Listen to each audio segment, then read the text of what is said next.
And 1 month after my 18th birthday, they gave me a lovely trip out to Middle East in Bahrain.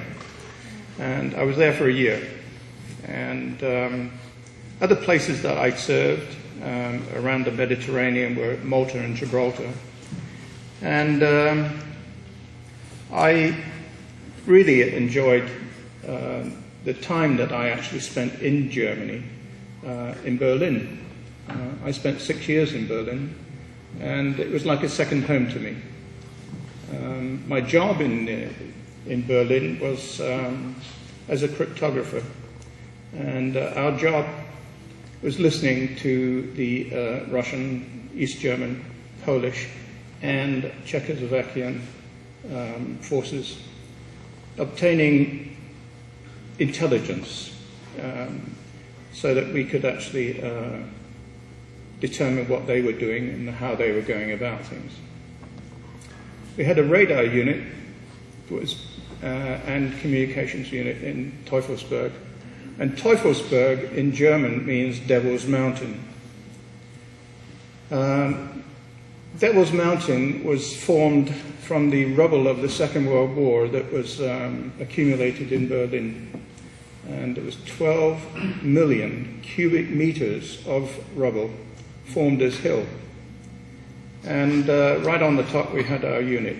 There were 4 forces involved there. It was the American Army and Air Force, and our own Air Force and Army on the Brit side.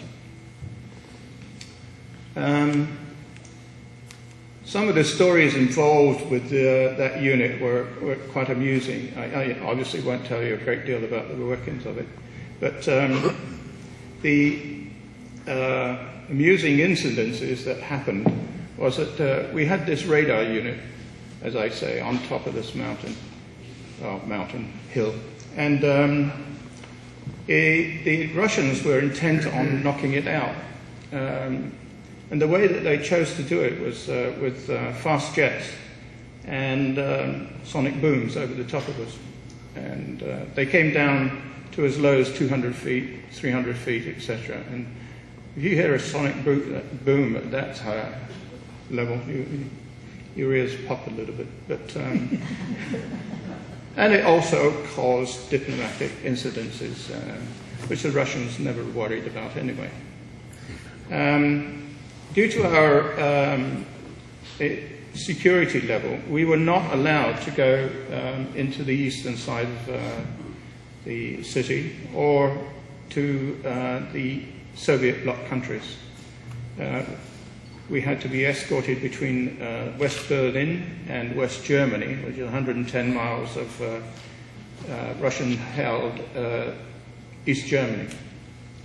And escorted initially, when I first went out there, we had to be escorted by a convoy to travel between